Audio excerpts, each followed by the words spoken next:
One of the benefits from having been around the self-storage industry for almost 30 years is you learn some lessons you might not have been able to learn or understand when you first got going. So let me share with you 5 lessons I've learned the hard way around self-storage operations that I'll share with you so you as an operator might not have to have the same headaches or learn from my mistakes and move through them quickly. My name's Mark Helm. I'm the author of Creating Wealth Through Self-Storage, and I'm the creator of the Quickstart Academy, which houses the self-storage training that I offer. There's a number of courses on there, including the on-demand self-storage boot camp, which is designed to take you from wherever you are all the way to putting your first or your next self-storage facility into service. Very soon you'll be seeing the fundraising for small self-storage operators course on there that will help you raise money if that's the business you're in.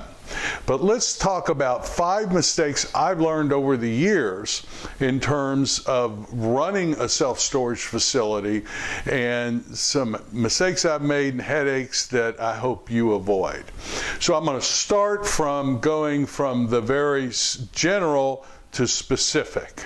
And the first lesson I've learned over the years is not to get too comfortable with how I'm running a self-storage facility.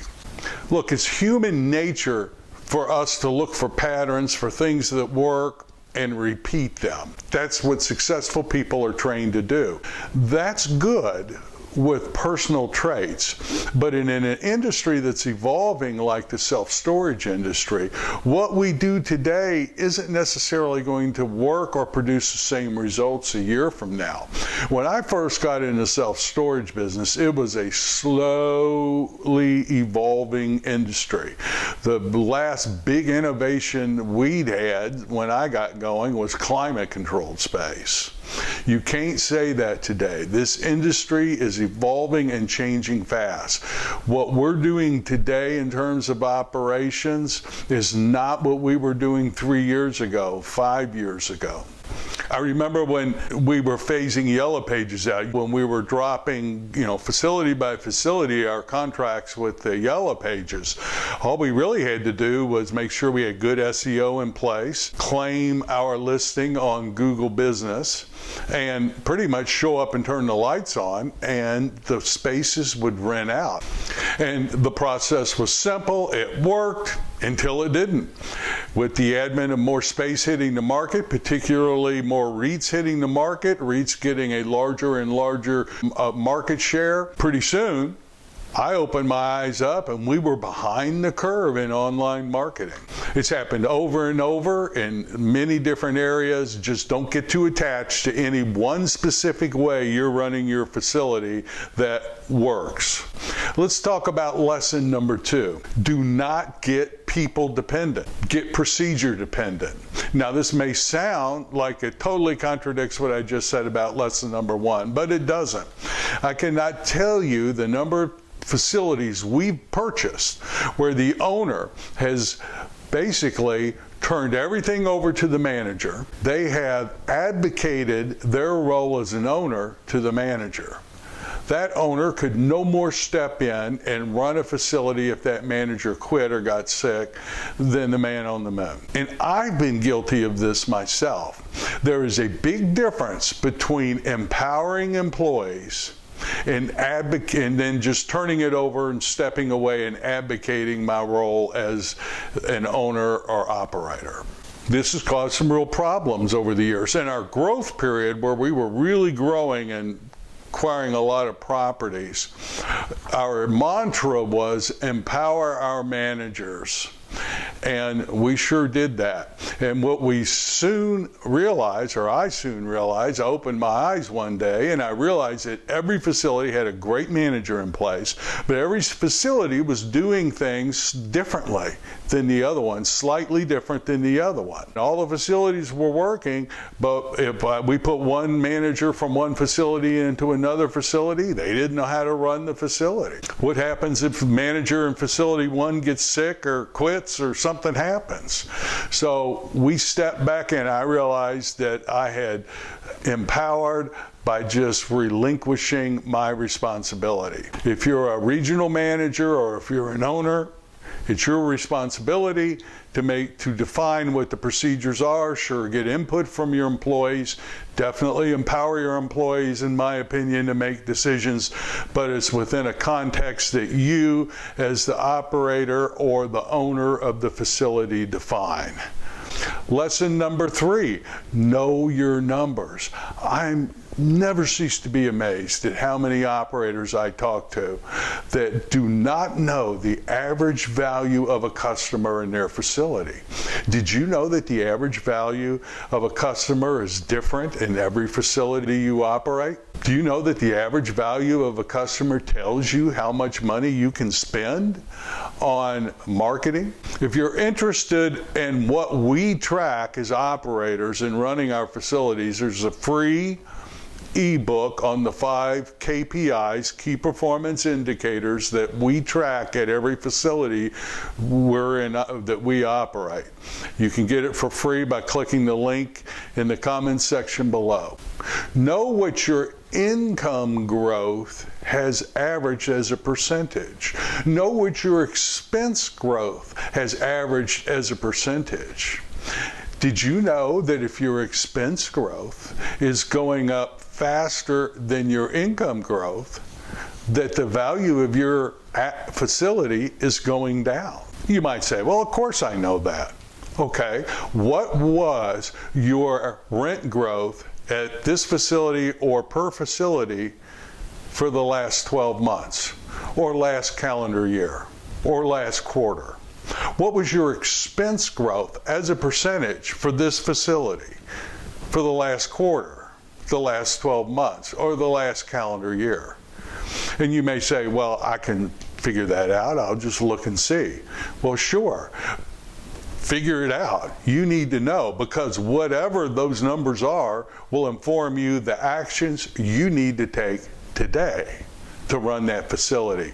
You will make different decisions today based on what those metrics are. So know them. Know your numbers. Whatever you want to impact in life, start measuring it.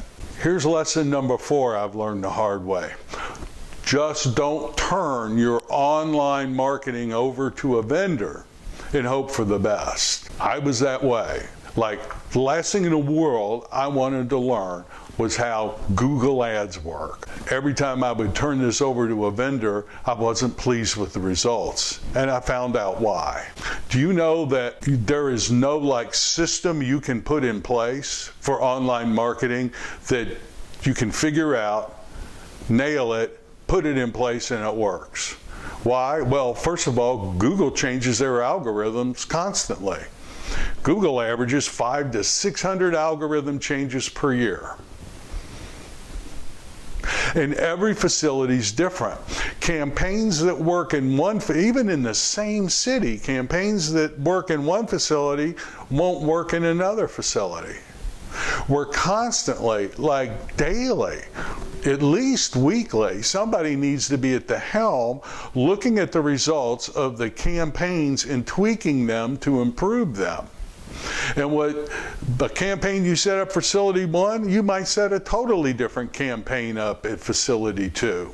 Look, we track where our new customers come from. In most of our facilities, first to third largest segment of our new customers come from what they call drive-by. In other words, we pick a good location and people who live in that trade area are constantly going by our facility and seeing it. And when the goal is that when they need storage, will be the place they go to. But where do you think they go to find us? They go online. You have got to show up above the fold, in other words, on the first page, above the fold in your trade area. Now, your trade area is maybe a 3 to 5 mile radius. It might be certain zip codes or drive times, but your market area is very small. Online marketing works great for large, national, international, large markets. It works really good when you're selling a widget, when you're selling something very specific. With a large market area and something very specific, the lower cost, the better. You can get a lot of metrics and you can really dial and tune in online marketing to hit exactly the right customer. Storage is a totally different world. Your market area is 3 to 5 miles, let's say. And if you get 20, 30, 40 move-ins a month, depending on the size of your facility, you've done real well. That's not a lot of data for these ad campaigns, these online marketing algorithms to work. There's just not a lot of data for them. So you've got to constantly be adjusting it and tweaking it, and somebody needs to do that.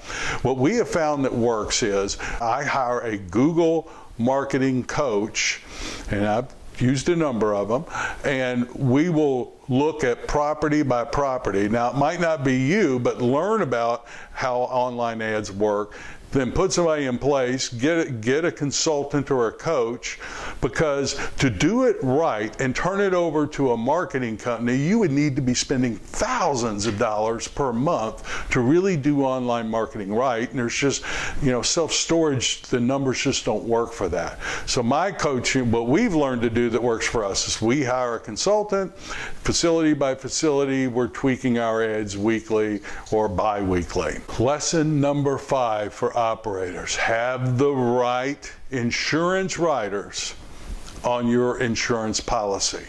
Did you know that the number one exposure for a self-storage owner or operator is wrongful disposition?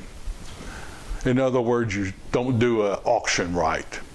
And we have 50 states and there's 50 different auction laws. I can't tell you how many times I've looked at a facility to buy, or I'm coaching and working with an operator who has no wrongful disposition insurance for their facility. Even well-run facilities, even Class A, world-class operators are going to sometimes make mistakes. One of our best managers one time auctioned off the wrong vehicle. Thank goodness we had wrongful disposition riders in place. Something that I thought would never happen to us, to me, happened.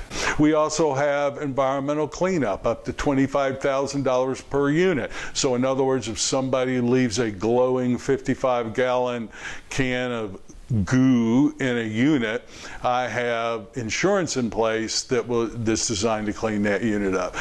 Have the right, work with your insurance agent, get the right insurance riders in place to minimize the exposure to the owner, and it sets you up as a good operator. Now, my goal today was to give you 5 lessons I've learned that you probably won't hear in many other articles about running operations. These lessons I've learned the hard way. My goal is to share them with you to minimize any headaches you might have as you operate your facility in this fantastic business of self-storage. Thank you very much, and I look forward to being with you next week.